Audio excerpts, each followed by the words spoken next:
तो आने वाले दिनों में मेरा विश्वास है मैं खुद भी सीखूंगा और मैं साथ साथ में आपको भी सिखाता जाऊंगा कि कैसे छुटकारा और डिलीवरेंस बने रहना चाहिए।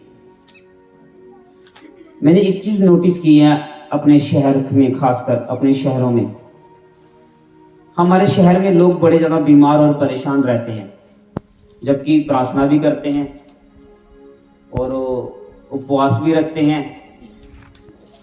और मैं बीते दिनों में परमेश्वर के नजदीक था। मैंने कहा क्योंकि मैं आपको एक चीज बताऊं, क्योंकि अब मैं आपके लिए खुशखबरी है कि अब मैं फुल टाइम मिनिस्ट्री करना चाहता हूं और अपना सारा काम काज छोड़ना चाहता हूं, क्योंकि ये मेरी मर्जी नहीं है। क्योंकि मैं बीते दिनों में काफी दिनों में प्रेयर्स में था, आप जानते हो, और मेरा फोन भी बंद था। ये परमेश्वर की इच्छा है जो परमेश्वर ने मुझे रातों को बताया है, क्योंकि कई बार जब हम सोते हैं परमेश्वर हमारे साथ बात करता है और हमें बताता है। और परमेश्वर ने मुझे कहा कि मैं तुझे इस्तेमाल करना चाहता हूँ बड़े बड़े लेवल के ऊपर, पर तुझे एक चीज करनी पड़ेगी, अपने काम को छोड़ना पड़ेगा। जब तक तू अपने काम को छोड़ेगा नहीं, मैं तुझे इस्तेमाल नहीं कर पाऊंगा। तो इसलिए अगर परमेश्वर की इच्छा है तो मेरा विश्वास है कि हम बहुत बड़े लेवल के ऊपर परमेश्वर हमें इस्तेमाल करेगा, क्योंकि वो क्या है, बाइबल कहती है कि वो अपने दासों के ऊपर बिना कुछ मर्म को प्रकट किए बिना इस धरती पे कुछ नहीं करता। उसने कुछ अगर प्रकट किया हमारे जीवन में, ये परमेश्वर की इच्छा है। और जब मैं परमेश्वर से पूछ रहा था, परमेश्वर कि हमारे लोग क्यों बार बार बीमार परेशान रहते हैं, क्यों दुखी रहते हैं, क्यों ब्लेस नहीं होते हैं, और बार बार क्यों हम डॉक्टरों के पास जाना पड़ता है हमें। और उधर से मैं उस बुक्स को भी पढ़ रहा था और उस बुक्स में भी बहुत सारी चीजें मुझे सीखने को मिली। परमेश्वर ने मुझे एक सबसे बड़ी बात ये बोली कि अपने लोगों को बोना सिखा। क्या सिखा? बोना। परमेश्वर ने कहा कि लोगों को बोल, अपना बीज बो। पुराने नियम में 10% के लिए बोला गया था, नए नियम में तो 10% से बढ़कर बोने के लिए बोला गया है। बढ़कर बोने के लिए बोला गया, बढ़कर। अगर आप 1 कुरिन्थियों 9:6 पढ़ो, पर परमेश्वर ने कहा प्रेशर से नहीं, किसी के ऊपर प्रेशर डाल के नहीं, अपनी खुशी से वो जितना बो सकता है, जितना। परमेश्वर ने कहा जो वो पैसा बोएंगे मैं उन पैसों से उन्हें बरकत दूंगा और लोग कम बीमार होंगे और लोग ज्यादा छुटकारा पाएंगे। और परमेश्वर ने मुझे एक बात कही कि दूसरा लोगों का बीमार होने का कारण यह है कि तेरी प्रार्थना कम है। मैंने कहा परमेश्वर ऐसा क्यों? उसने कहा मैं चाहता हूं कि तू ज्यादा प्रार्थना करे, जब तू प्रार्थना कम करेगा तेरे लोग बीमार होंगे। इसलिए आज भी मैं तुम्हें एक बात कहता हूं, इस संडे के बाद देखना तुम लोग बहुत कम बीमार होया करोगे। लिख के ले लेना, परफेक्ट दे रहा हूं, लिख के ले लेना, लिख के मुझसे। आज की डेट, आज का टाइम नोट करना। आज इस संडे के बाद तुम लोग बहुत कम बीमार होया करोगे, क्योंकि हमारी प्रार्थना और अगले लेवल के ऊपर जाने वाली है, हमारा समर्पण और अधिक बढ़ने वाला है। और हम अब 1-2 घंटे की बात नहीं कर रहे, हम बात कर रहे हैं जैसे फ्लाइट चलती है ना कई घंटों तक, हम उस चीज की बात कर रहे हैं। अब हमारी प्रार्थना परमेश्वर उस दिशा की ओर लेकर जाने वाला है, क्योंकि जब प्रार्थना बढ़ेगी, परमेश्वर कह रहा है मैं तुझे प्रकृति के ऊपर एक पावर दूंगा, तो प्रकृति को भी कंट्रोल कर पाएगा, जिस तरह मूसा ने किया, जिस तरह यीशु मसीह ने किया। और परमेश्वर ने कहा मैं तुझे वो पावर देने के लिए जा रहा हूं। मैं आपसे एक परफेक्ट बोल रहा हूं, हमारे पास एक पावर आएगी आने वाले साल में, हम प्रकृति को कंट्रोल करने वाले लोग होंगे। मूसा ने क्या किया था? समुद्र के 2 बाकी थे, इसे बोलते हैं नेचर के ऊपर कंट्रोल करना। यीशु मसीह ने क्या किया? पानी के ऊपर चला। यीशु मसीह ने और क्या किया? उसने क्या नहीं किया? तूफानों को रोक दिया, अंधों की आंखें खोल दी। उसे बोलते हैं नेचर के ऊपर कंट्रोल करना, एक पावर को प्राप्त करना नेचर के ऊपर। परमेश्वर ने कहा इस साल मैं तुझे ये पावर देने के लिए जा रहा हूं। इस साल की बात कर रहा हूं मैं। परमेश्वर ने कहा अंधों की आंखें खुला करेंगी अपने आप ही। बहुत बड़ी हीलिंग्स होने जा रही है कलीसिया, आप देखना। डॉक्टर लोग चर्च में आया करेंगे, वकील चर्च में आया करेंगे, यहां तक कि जज भी चर्च में आया करेंगे, सीएम पीएम चर्च में आया करेंगे। बस आप इंतजार करना। पर परमेश्वर ने कहा लोगों का बीमार होने का एक कारण ये है, बोना नहीं। अगर बाइबल पढ़ो, मत्ती, मरकुस, लूका, यूहन्ना, तो परमेश्वर ने 25% यीशु मसीह ने जो प्रचार किया वो पैसे के ऊपर किया हुआ है। आप बाइबल पढ़ो जाके। उसने जब एक युवक उसके पास आया तो उसने कहा गुरु मैं क्या करूं? उसने कहा तू ये करके अपना सब कुछ पहले छोड़ दे और मेरे पीछे हो ले। उसने कहा ये मुझसे नहीं होगा। पर अगर आप मत्ती, मरकुस, लूका, यूहन्ना पढ़ो तो यीशु मसीह ने अपना मैक्सिमम प्रचार जो पैसे के ऊपर बहुत अधिक प्रचार किया हुआ है, क्योंकि परमेश्वर ने एक बात हमें सिखाई है, लेने से देना बड़ा है। इसलिए कलीसिया ये आपकी जिम्मेदारी है। अब आपकी जिम्मेदारी ये है बिना प्रेशराइज कि आप चर्च को भी सपोर्ट करें, और अब आपकी दूसरी जिम्मेदारी ये है कि आप मुझे भी सपोर्ट करें, ताकि मैं दिन और रात निरंतर प्रेयर में रह सकूं और परमेश्वर हमें नेचर के ऊपर कंट्रोल की पावर दे सके। क्योंकि आने वाले दिनों में हम लंगड़ों को चलता हुआ, अंधों को आंखें खुलता हुआ, बहरों को सुनता हुआ, मुर्दों को जीवित होता हुआ, लोग फॉरम्स में होंगे, हम यहाँ से स्क्रीन पे कोई प्रेयर किया करेंगे, लोग वहां हील हुआ करेंगे, और लोग गवाही देने के लिए फॉरन से आया करेंगे चर्च में। मैं अभी भी आपको बोल रहा हूँ, मैं सब चीजें आपको एक स्पिरिट दिखा रहा हूँ जो परमेश्वर ने मुझे दिखाई है। पर ये सब तभी पॉसिबल होगा जब आप सब लोग मुझे सपोर्ट करेंगे। क्योंकि मत्ती में एक बात लिखी है, मत्ती 6:6 में लिखा परंतु जब तू प्रार्थना करे तो अपनी कोठरी में जा और द्वार बंद करके अपने पिता से जो गुप्त में प्रार्थना कर, तब तेरा पिता जो गुप्त में देखता तुझे सबके सामने प्रतिफल देगा। हालेलुया। मत्ती 6:6 में एक बात लिखी, उसे पढ़ेंगे हम सब जन।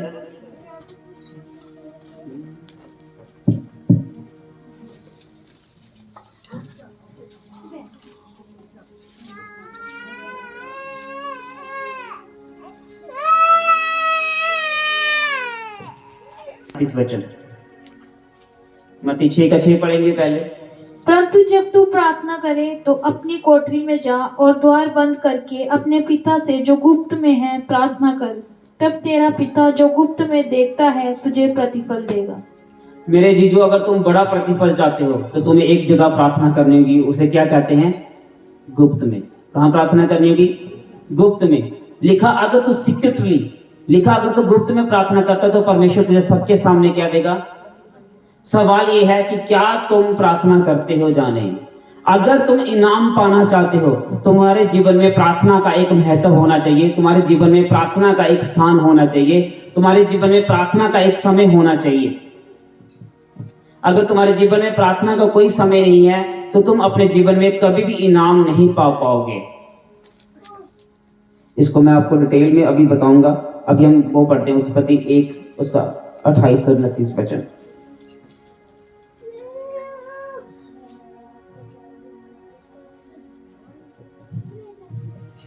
और परमेश्वर ने उनको आशीष दी और उनसे कहा, फूलो फलो और पृथ्वी में मच जाओ और उनको अपने वश में कर लो, और समुद्र की मछलियां तथा आकाश के पक्षियों और पृथ्वी पर रेंगने वाले सब जंतुओं पर अधिकार रखो।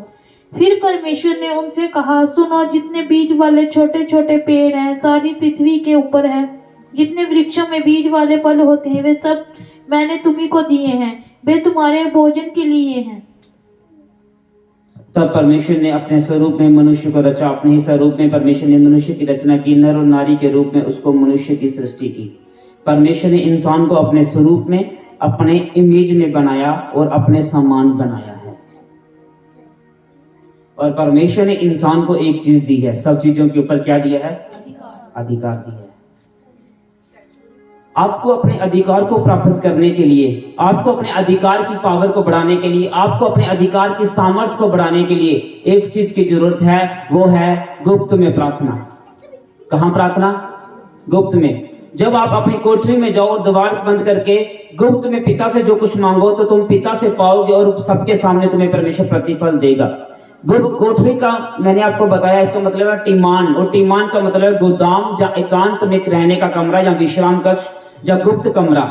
आपको कहां प्रार्थना करने की जरूरत है? आपको एक गुप्त कमरे में प्रार्थना करने की जरूरत है, ताकि जब तुम गुप्त में प्रार्थना करो तो परमेश्वर तुम्हें सबके सामने प्रतिफल दे सके और तुम्हारा प्रतिफल इतना हो कि दुनिया उस प्रतिफल को देखे। पर तुम्हें अपने प्रतिफल को बढ़ाने के लिए क्या करना होगा? तुम्हें अपने अधिकार को बढ़ाने के लिए क्या करना होगा?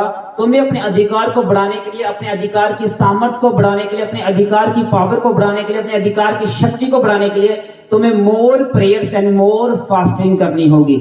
अगर आप बाइबल में छुटकारा देखो, दानियल का देखो, एजरा का देखो, नेमरा का देखो, यूसुफ का देखो, आप दाऊद का देखो, तो बाइबल कहती है जब जब उनके ऊपर मुसीबतें आई हैं तो उन्होंने अपना समर्पण बढ़ाया है। क्या बढ़ाया उन्होंने? समर्पित बढ़ाया उन्होंने अपना। अगर मसीह जीवन में आपका समर्पण नहीं है तो आप कभी भी अपने अधिकारों को नहीं बढ़ा पाओगे, और समर्पण तभी बढ़ेगा जब आप एक गुप्त में प्रार्थना करने वाले बनोगे। अगर आप गुप्त में प्रार्थना करने वाले नहीं हो तो आप अपने जीवन में कभी भी प्रार्थना में जीत नहीं पाओगे। और एक बात मेरी याद रखना, प्रार्थना करना एक युद्ध है, क्योंकि इस धरती के ऊपर लूसीफर कभी नहीं चाहेगा, शैतान कभी नहीं चाहेगा कि तुम प्रार्थना की शक्ति में बढ़ पाओ। क्योंकि एक बात याद रखना, जिस तरह खाने में शक्ति है और खाना तुम्हें पावर देता है, इस तरह मेरे मसीह बहन भाइयों प्रार्थना में सामर्थ्य और प्रार्थना तुम्हें तुम्हारे आत्मिक जीवन में पावर को क्रिएट करती है। और जब तुम प्रार्थना नहीं कर पाओगे तुम्हारी पावर कभी बढ़ नहीं पाएगी, और जब तक तुम्हारी पावर नहीं बढ़ेगी तुम किसी भी चीज के ऊपर कंट्रोल नहीं कर पाओगे। क्योंकि परमेश्वर ने कहा जाओ मैं तुम्हें अधिकार देता हूं, तुम सब वस्तुओं पे क्या कर लो? अपना कंट्रोल कर लो। आज लोगों का बीमारियों के ऊपर कंट्रोल नहीं है। आज क्यों कंट्रोल नहीं है? मतलब कहने का मतलब बार बार क्यों बीमारी उनके जीवन में परेशान, या क्यों बार बार छुटकारा? क्योंकि उसका सबसे बड़ा कारण यह है क्योंकि उनकी गुप्त में वो प्रार्थना नहीं है जो होनी चाहिए। और जब तक तुम्हारी गुप्त में प्रार्थना नहीं होगी तुम किसी भी चीज के ऊपर अपना अधिकार प्राप्त नहीं कर पाओगे। क्योंकि बाइबल कहती है यीशु मसीह के जीवन में प्रार्थना का एक स्थान था। अगर आप बाइबल पढ़ो, लूका की पुस्तक 11 अध्ययन करो, तो बाइबल साफ बताती है कि यीशु मसीह सुबह 3 बजे उठकर रोज प्रार्थना करते थे, रोज। बाइबल कहती है पतरस और उसके साथियों के जीवन में प्रार्थना का एक स्थान था, एक महत्व था। वो हर समय दोपहर के 3 बजे जंगल से दूर जाकर, अपने देश से दूर जाकर प्रार्थना किया करते थे। और जब वो रास्ते में प्रार्थना करने के लिए जा रहे थे अपने आप लंगड़े चले, अपने आप अंधे देखे। अगर तुम बड़े काम करना चाहते हो तो वो तुम्हारे कहने से नहीं होंगे, सिर्फ तुम्हें एक चीज करने की जरूरत है, तुम्हें अपनी प्रार्थना की शक्ति को बढ़ाने की जरूरत है। जब तुम्हारी प्रार्थना की पावर बढ़ जाएगी बाकी चीजें परमेश्वर अपने आप तुम्हारे कंट्रोल में कर देगा। आमीन, ऊंचा आशीष आपकी है। पर आज लोग क्या करते हैं, प्रार्थना की पावर को बढ़ाने की बजाय बोलने से या करने से कंट्रोल करना चाहते हैं। मैं आपको बताऊं, आप जितना मर्जी किसी को समझा लो, जितना मर्जी बोल लो, आप कभी भी उसे परमेश्वर के कंट्रोल में नहीं ला पाओगे। अगर आप अपने बच्चे को कंट्रोल करना चाहते हो, अगर आप अपने परिवार को मसीह में सुरक्षित रखना चाहते हो, तो आपको अपनी प्रार्थना की पावर को बढ़ाना होगा। और प्रार्थना करना एक युद्ध है, क्योंकि शैतान आएगा, क्योंकि वो आएगा और आपकी प्रार्थना में डिस्टर्बेंस पैदा करेगा, रुकावटें पैदा करेगा, आपके नजदीकियों को लेकर आएगा आपकी प्रार्थना में। इसलिए सबसे पहले आप एक ऐसा स्थान तैयार करें जहां पे आपको कोई भी रुकावट पैदा करने वाला ना हो। परमेश्वर ने साफ कहा है कि जब तू प्रार्थना करे तो कहां चला जा? अपनी कोठरी में। परमेश्वर ने यह नहीं कहा कि तुझे प्रार्थना करनी है, परमेश्वर ने कहा जब तू, लिखा इफ मतलब कंडीशन कंपल्सरी, यहाँ पे इफ लगता है, लिखा यहाँ पे जब क्वेश्चन आंसर आते हैं वहां पे लिखा कि कई बार जब आपको पेपर एग्जाम आता है, हम एग्जाम देते थे स्कूल में, तो वहां पे लिखा था 5 क्वेश्चन है, पर आगे लिखा था इफ 5 क्वेश्चन है, लिखा कि 5 में से 4 का आंसर देना, पर आगे लिखा इफ जो चौथा है वो तुम्हें उसका देना ही देना है। उसके आगे इफ लगा होता है। इफ मतलब कंडीशन, ये तुझे करना ही करना है।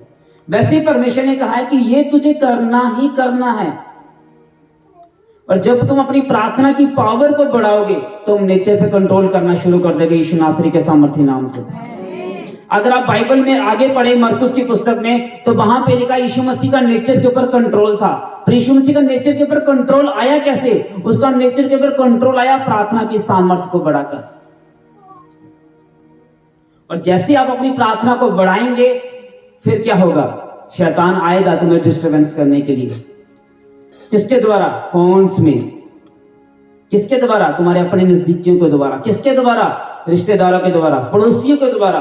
तुम्हें इस बात को पहले समझने की जरूरत होगी कि परमेश्वर ने कहा था व्यवस्था की पुस्तक तेरे मन से कभी ना उतरने पाए। मतलब जब तुम्हें कोई डिस्टर्ब कर रहा है, इसका मतलब शैतान नहीं चाहता है कि तुम प्रार्थना में बढ़ पाओ।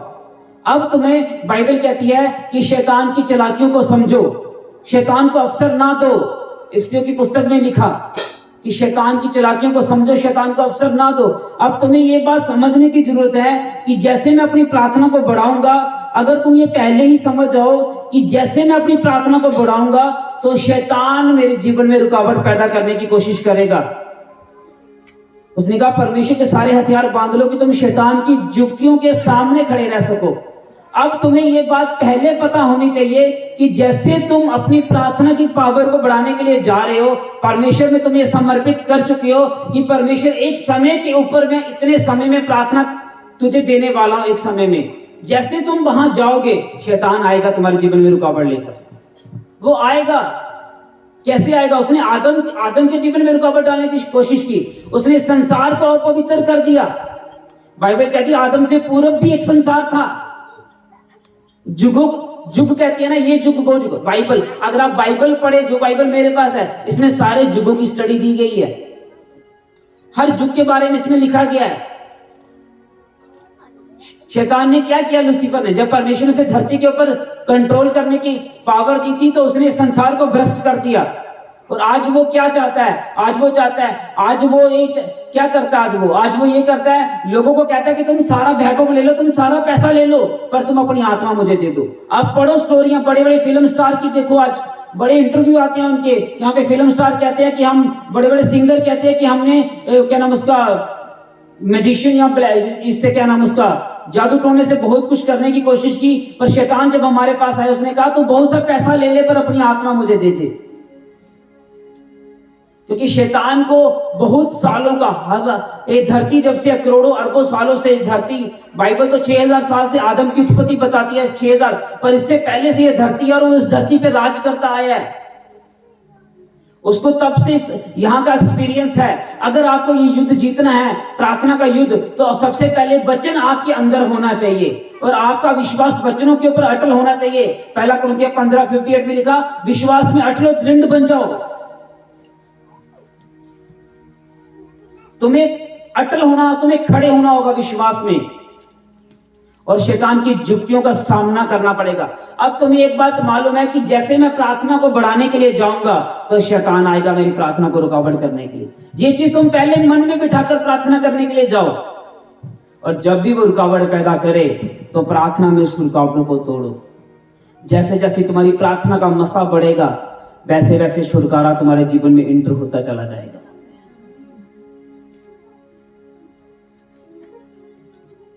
अगर 1 घंटे की प्रार्थना से उत्तर नहीं आता है, 2 घंटे कर दो। 2 से नहीं आता है, 4 कर दो। 4 से नहीं आता तो 8 कर दो, क्योंकि 8 घंटे प्रार्थना करना आसान बात नहीं है एक जगह पर बैठे हुए। पर एक बात जरूर कहता हूं, अगर तुमने दिन में 6 घंटे से ऊपर प्रार्थना करना शुरू कर दिया, तो बाइबल कहती है डॉक्टर पॉल चुंगी चो ने पूरा देश बदल दिया था, तो तुम भी देशों के देश को बदल दोगे यीशु के नाम से। सबसे पहले तुम बदले जाओगे। परमेश्वर ऐसे हेल्पर रिलीज करेगा, ऐसे डिवाइन अरेंजमेंट करेगा जो तुमने कभी नहीं सोचे होंगे। तो हमें अपनी प्रार्थना का मसा बढ़ाना होगा। तुम्हें किसी की ओर नहीं देखना है, तुम्हें सिर्फ परमेश्वर की ओर देखना है। बाइबल कहती है श्रापित है मनुष्य जब मनुष्य पर विश्वास करता है। पर बाइबल दूसरी कहती मेरे दासों की प्रतीति करो। दूसरा इतिहास 20:20 कहती है कि मेरे दासों पर विश्वास करो, मेरे नबियों पर विश्वास करो। नबियों पर विश्वास करने के लिए कहती है, पर मनुष्यों पर नहीं। और जब तुम अपनी प्रार्थना का मसा, बाइबल कहती है जब यूसुफ के ऊपर विपत्ति आई, तो यूसुफ ने क्या किया? प्रार्थना की, प्रार्थना का मसा बढ़ाया। दानियल ने क्या किया? प्रार्थना की, प्रार्थना के अभिषेक को बढ़ाया। जब ये फरमान जारी हो गया कि दानियल को आके भट्टे में शेरों की मांद में डाला जाएगा, तो बाइबल कहती है जैसे वो पहले 3 टाइम प्रार्थना करता, वो वैसे ही प्रार्थना उसने की।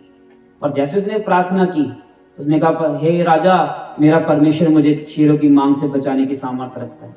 और जैसे दानियल शेरों की गुफा में डाला गया, दानियल डाला, साथ में स्वर्गदूत उतर आया, स्वर्गदूत ने शेरों के मुंह बंद कर दिए। उसने क्या किया? प्रार्थना। दाऊद ने क्या किया? प्रार्थना। 2025 में तुमने क्या समर्पण सोचे हैं? मैं मसीह लोगों को देखता हूं, कोई समर्पण नहीं है। अपने काम में, तुम्हारे अपने काम में तुम इतने फास्ट हो कोई कह नहीं सकता, पर जब प्रभु के काम की बात आती है, तुम इतने पीछे हो कि वो भी कोई कह नहीं सकता।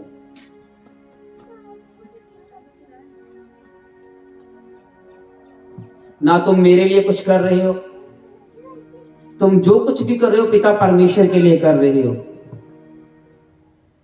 अगर आपने अपनी प्रार्थना का मसा नहीं बढ़ाया, तो मैं तुम्हें आज भी अमेरिका दुनिया का सबसे अमीर देश, क्या हुआ? एक आग लगने से सारी अर्थव्यवस्था डुल गई। अपने पैसों पे हो सकता है उसे घमंड हो, परमेश्वर ने सारा घमंड निकाल दिया एक ही रात में। और उसी एक रात पहले हॉलीवुड के अंदर कुछ लोग बोल रहे थे कोई परमेश्वर नहीं, कोई परमेश्वर, और उसी दूसरी रात को आग लग गई। याद आया उन लोगों को क्या है परमेश्वर। इसलिए परमेश्वर, जैसे जैसे समय निकल रहा है, याद रखो अंत के दिन और नजदीक आ रहे हैं। जब अंत के दिन नजदीक आ रहे हैं तो अंधकार बढ़ रहा है। क्यों? शैतान और अधिक योजनाएं बना रहा है लोगों को नाश करने के लिए, क्योंकि इस धरती पे उसके पास थोड़ा सा समय रह चुका है। अब 2025 साल बीत चुके हैं यीशु मसीह को धरती पे वापस किए हुए, और वो वापस जल्दी आने वाला है। अगर तुम्हें इस संसार में अपने उद्धार को बचाए रखना है और कुछ भी प्राप्त करना है तो मेरी बात याद रखना, अपनी प्रार्थना का मसा बढ़ाओ।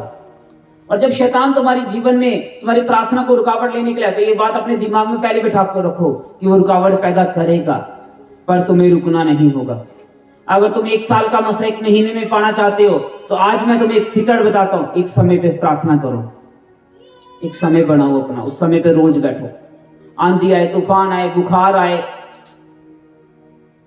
पेट दर्द हो, शादी आए, जो मर्जी, अपने समय को कभी नहीं तोड़ो।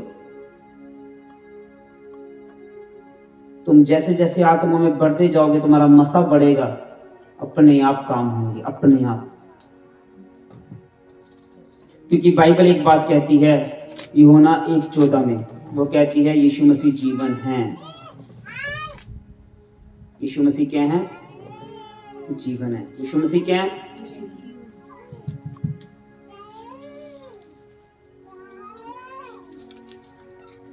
यूहन्ना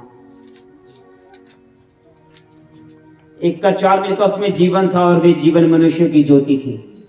उसमें यूहन्ना 1:4 में, उसमें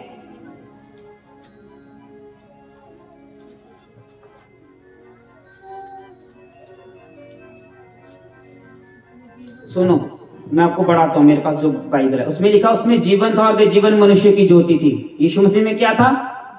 और वे जीवन क्या था? मनुष्य की लाइट। कौन है तुम्हारी? हैं? तुम्हारी लाइट कौन है? नहीं, आजकल लोगों की लाइट पता क्या है? जब तुम्हारे घर में बच्चे पैदा होते हैं तुम्हारी लाइट वो हो जाते हैं, जो लोग हाथ देखते हैं ना, जाते हैं अच्छा शास्त्री साहब दस्योगे ना होगा साड़ी कुड़ी ना पत्तरी कटे हो। परमेश्वर ने क्या, जब शादियां होती है तुम पत्तरी निकालने जाते। परमेश्वर ने तुम्हें सब चीजों के ऊपर अधिकार देने के लिए बनाया था, और तुम आज अधिकार का इस्तेमाल ना करके लोगों के अधीन हो चुके हो। परमेश्वर ने तुम्हें संसार के ऊपर अधिकार दिया था, और तुम्हारी, परमेश्वर ने सूर्य चंद्रमा को देखने के लिए इससे थोड़ी बनाया था कि तुम सूर्य चंद्रमा को देखकर चलो। परमेश्वर ने कहा था पूरी दुनिया को क्या कर लो? अपने अधिकार में कर लो। ये चंद्रमा, ये आकाश, ये तारे, ये सब तुम्हारे अधिकार में हैं। पर आज उल्टा हो चुका है। मसीह लोगों को खासकर जब शादियां होती हैं तब वो क्या करते हैं? हाथों को दिखाते हैं, पत्रियां कढ़ाते हैं। परमेश्वर तुमसे एक एक चीज का हिसाब लेगा, एक एक चीज का। कठोर शब्द बोल रहा हूं। जिन बाबों के पास तुम पत्रियां निकालने के लिए जाते हो, परमेश्वर उनका भी हिसाब लेगा और तुम्हें दुगनी सजा देगा। क्योंकि परमेश्वर ने कहा जो जानकर गलती करते हैं वो दुगनी सजा के भोगी होंगे। और नरक में ऐसे कीड़े हैं जो कभी नहीं मरते हैं, नरक में ऐसी आग है जो कभी नहीं बुझती है। क्यों तुम्हारे पास अधिकार नहीं है? क्योंकि तुमने उसे समझा ही नहीं आज तक। क्योंकि उसने कहा उसमें जीवन था। यीशु मसीह में क्या है? जीवन था। उसने वहां पे लिखा ना केवल सब वस्तु उसके द्वारा सृजी गई, परंतु सृष्टि का छुटकारा भी उसी के द्वारा होता है। इस धरती का छुटकारा किसके द्वारा हुआ? यीशु मसीह के द्वारा। कुलसियों 3:20 लिख लो, कुलसियों 1:20 वचन। धरती का छुटकारा भी किसके द्वारा हुआ? यीशु मसीह के द्वारा। कुलसियों 1:20 वचन।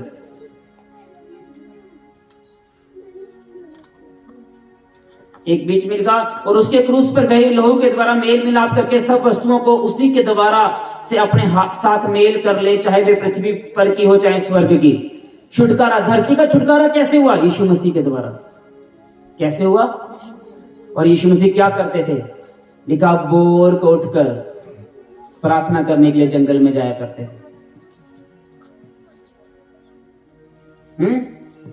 आगे आगे लिखा, जिस प्रकार पुत्र के द्वारा पवित्र आत्मा के माध्यम से सृष्टि का निर्माण हुआ, उसी प्रकार से संपूर्ण छुटकारा होता है। यीशु मसीह के द्वारा पवित्र आत्मा के माध्यम से तुम्हारा छुटकारा होगा। आगे लिखा, जो कार्य मसीह ने क्रूस पर किया उसने परमेश्वर के लिए संभव बनाया कि पवित्र आत्मा की सामर्थ से छुटकारा दे। किससे छुटकारा होगा? पवित्र आत्मा की सामर्थ से। तुम्हें अपने अधिकार को बढ़ाना होगा। क्या बढ़ाना होगा? अपनी सामर्थ को बढ़ाना होगा, अपनी पावर को बढ़ाना होगा। और वो बढ़ेगी कैसे? गुप्त कोठरी में जाकर। जब एजरा और नेहमिया के ऊपर मुसीबतें आई, उन लोगों ने रातों रात काम किया और दिन रात प्रेयर की। दिन रात क्या की? प्रेयर की। पर जब तुम लोगों के ऊपर मुसीबत आती है, तुम्हारा विश्वास परमेश्वर पर कम, डॉक्टरों पर ज्यादा होता है, डॉक्टरों के बाद फिर जिनी पर ज्यादा होता है। बाइबल कहती है, आसा नाम का एक राजा था, उसने परमेश्वर पर विश्वास नहीं किया और वैद्यों पे विश्वास किया। सुनो ध्यान से, किस पे विश्वास किया? वैद्यों के ऊपर। परमेश्वर ने कहा, तूने मुझ पे विश्वास नहीं किया, तूने डॉक्टरों पे विश्वास किया, जा तो पूरी उम्र चंगा नहीं होगा। दूसरा इतिहास में लिखा, वो पूरी उम्र चंगा नहीं हुआ। क्योंकि बाइबल कहती है शैतान और बीमारी, अगर तुम्हें रोग है तो रोग को शैतान समझो और शैतान समझकर डांटो, उसे डांटो। रात की 8 बजे की प्रेयर आती है, कितने लोग करते हैं? हाथ खड़ा करना, प्रेयर माउंटेन की। सच बताना, झूठ नहीं बोलना। एक बंदा, पूरी चर्च, कोई स्थान प्रेयर का। अगर तुम्हें अपनी पावर बढ़ानी है तो तुम्हें प्रेयर्स करनी पड़ेंगी और समर्पण देना होगा परमेश्वर में 2025 में। बिना उन चीजों का समर्पण दे दो जो तुम्हें सबसे अधिक अच्छी लगती हैं, कर दो समर्पित। ठीक है पिता, तेरे लिए छोड़ता हूं मैं। और जब तुम अपनी कोठरी में जाओगे तो मैं सबके सामने इनाम मिलेगा।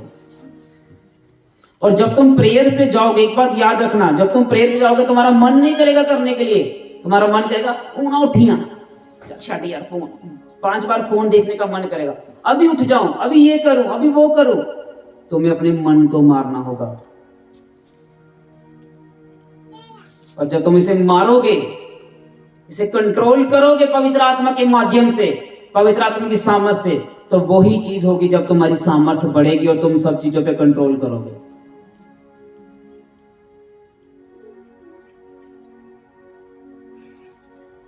चौबीस घंटे में से परमेश्वर का जो है वो परमेश्वर को दो, जो तुम्हारा है वो तुम ले लो। पर छुटकारा यीशु मसीह के द्वारा होगा कैसे? जैसे वो प्रेयर करते थे और तुम्हें भी करनी होगी अपने जीवन में। हालेलुया। समझ आई? समझ आई? क्या करना होगा? बोना होगा। क्या करना होगा? प्रेयर्स करनी होंगी। क्या करना होगा? प्रभु को समय देना होगा। मैंने अभी बाइबल प्लान भेजा था, कि व्हाट्सएप के ऊपर भेजा, ग्रुप्स में भी भेजा कि नहीं भेजा? किन लोगों ने स्टार्ट किया हाथ खड़ा करना? एक बंदा, ठीक है, अभी कोई नहीं, ठीक है जी, ये हमारे वर्शिपर की हाथ। बस जब मैं कुछ बोलता हूं तुम्हें बड़ा कड़वा लगता है, तुम बड़ा गुस्सा करते हो। सच कह रहा हूं, इतना गुस्सा करते हो ना, कोई कह नहीं सकता। तुम्हारे बाइबल पढ़ने से एक गल दसो, मी कितने पैसे थोड़ी आने यार? थोड़े बाइबल पढ़ने से मुझे क्या फायदा होगा? मुझे ये बता दो यार, हैं? जब तुम्हारे बाइबल पढ़ने से मुझे कोई फायदा नहीं, फिर भी मैं तुम्हें ये चीज बोल रहा हूं, क्योंकि ये मेरी ड्यूटी जो परमेश्वर ने लगाई है वो कर रहा हूं मैं। अगर तुम नहीं कर रहे तो तुम्हारी अपनी गलती है। अगर तुम लोग खामरा को देखते हो, तुम लोग बड़ी बड़ी मिनिस्ट्रियों को देखते हो, तो उनको मत देखो, उन लोगों से मिलो जो वहां पे 24-24 घंटे प्रेयर मंडली के ऊपर पूरा रोजा रख के 24 घंटे का बैठे हुए हैं। उनसे पूछो कि खामरा में सामर्थ्य पैदा कैसे हुई है। जो लोग 24 घंटे भूखे बैठे हुए हैं प्रेयर माउंटेन के ऊपर, वो 400 लोगों को पूछो जो दिन रात दुआएं कर रहे हैं, उनसे पूछो जाकर कि तुम कितनी प्रेयर करते हो। अगर एक टीम एक दिन प्रेयर माउंटेन पर जाती है तो वो 24 घंटे भूखे रहकर प्रेयर करती है वहां पे, और जब दूसरी जाती है वो भी 24 घंटे। आपका क्या समर्पण है मसीह में? जितना आप दोगे परमेश्वर उतना दे देगा, और जितना आप रखोगे अपने पास परमेश्वर भी उतना अपने पास रखेगा। Hallelujah. More prayers and more fasting 2025 में, क्योंकि जितना अधिक हम अंत के दिनों के नजदीक आएंगे, अंधकार और बढ़ेगा और हमें परमेश्वर की और अधिक जरूरत होगी। बाकी पैसों की बात करते हो तो परमेश्वर ने अमेरिका का घमंड निकाल दिया, सारे डॉलर मिट्टी में मिला दिए वहां पे। तो सूर्य चंद्रमा का विश्वास करते हो तो तुम्हारी ज्योति सूर्य चंद्रमा से नहीं निकलती है, तुम्हारी लाइट परमेश्वर है, तुम्हारी ज्योति परमेश्वर से चमकती है। चंद्रमा से, सूरज से, वो तुम्हारे अधिकार में है। परमेश्वर ने तुम्हें रोशनी देने के लिए बुलाई है, पर तुम्हारी असली रोशनी परमेश्वर है। उसने कहा उसमें जीवन था। अगर तुम में जीवन नहीं आ रहा है तो फिर तुम्हें कुछ करने की जरूरत है मसीह में, और अधिक नजदीक जाओ परमेश्वर के, और अधिक। मैं तुम्हें एक एक को आने वाले दिनों में प्रोफेसी दूंगा, एक एक बंदे को, एक एक बंदे को बताया करूंगा परमेश्वर तुम्हारे जीवन में क्या चाहता है। क्योंकि अब मैं परमेश्वर के और अधिक नजदीक जाने वाला हूं, और मैं तुम्हें एक एक बंदे को प्रोफेसी दे सकूंगा। क्योंकि मुझे पता है कि जब मैं ज्यादा नजदीक जाता हूं, परमेश्वर मुझे ज्यादा चीजें दिखाता है। इसलिए ये परमेश्वर का निर्णय है कि मैं फुल टाइम सेवकाई ही करूंगा, मेरा अपना नहीं है। इसलिए जब ये आपकी जिम्मेदारी है कि आप चर्च को भी सपोर्ट करें और मुझे भी सपोर्ट करें, पर मैं किसी के ऊपर कभी प्रेशर नहीं डालता, क्योंकि परमेश्वर मुहैया करने वाला है। क्योंकि कई बार परमेश्वर मुझे प्रेयर करके दिखाता है, सोते वक्त दिखाता है, ऐसे दिखाता है कि बहुत सी चीजें दिखा देता है। अगर आपके पास आत्मिक है ना, तो झूठ बोलने की जरूरत नहीं पड़ती। वहां पे सब काम आत्मा से चलते हैं। झूठ वहां पे चलता है, यहाँ पे सब कुछ झूठा होता है। और बाइबल कहती है झूठ परमेश्वर का है और सच पर, झूठ शैतान का और सच परमेश्वर का है। इसलिए आपको क्या करना है? आपको अब ये करना है, एक समय बनाना है प्रार्थना का। इस वचन को अपने प्रार्थना कक्ष में लगाओ, अपनी कोठरी में जाओ, समय बनाओ और प्रेयर पे बैठो और प्रार्थना करो, और परमेश्वर के पास जाकर पूछो, परमेश्वर मैं क्या करूं, मुझे बता, तू कैसे मेरा छुटकारा करना चाहता है। और अगर उत्तर ना मिले तब भी बैठे रहो, 2 साल नहीं मिले तब भी बैठे रहो, 3 साल नहीं मिले तब भी बैठे रहो। मैंने उन सालों में प्रचार किया जिन सालों में 10 साल मुझे चिंगाई नहीं मिली, मैंने तब भी प्रचार किया है। जब मेरे पास कोई बरकत नहीं थी, मैंने तब भी प्रचार किया है। ये परमेश्वर की योजना है। तब तक बैठे रहो जब तक तुम्हारी आशीष तुम्हारी गोद में ना आए यीशु के नाम से, तब तक प्रार्थना करते रहो। अगर यीशु मसीह नहीं देता, ढीठ प्राणी बन जाओ, भिखारी नहीं बनना, अधिकार से मांगना है। तूने कहा मांगो तो दिया जाएगा, मैं मांगता हूं तुझसे। 1 महीने में उत्तर नहीं आता, मांगते रहो। कब तक? जब तक तुम्हारी गोद में बरकत ना आ जाए, तब तक मांगते रहो। मैं तुम्हें आज से 3 साल पहले से कहता हूं, चर्च में लंगड़े चलेंगे, क्या चल रहे हैं? मैं तुमसे पूछ रहा हूं, क्या चल रहे हैं? पर मैं एक ढीठ प्राणी हूं, मैं मांग रहा हूं उससे, जब तक तू चलाएगा नहीं मैं छोड़ूंगा नहीं, चाहे मौत भी आ जाए। तुम्हें भी ऐसा ढीठ प्राणी बनकर मांगना है परमेश्वर से, अधिकार से मांगना है। परमेश्वर तूने कहा है, उसको उसके वादे याद दिलाओ, उसकी वाचाएं याद दिलाओ और उसकी आज्ञाओं को पूरा करो। और जैसे तुम उसकी आज्ञाओं को पूरा करोगे, वो अपने वादे को पूरा करेगा। हालेलुया। क्योंकि उसने कहा यीशु में जीवन था और वे जीवन मनुष्य की ज्योति थी। वे जीवन क्या था? मनुष्य की ज्योति थी। हालेलुया। वे पवित्र आत्मा से जन्मा था और वो आज हमारे बीच में है।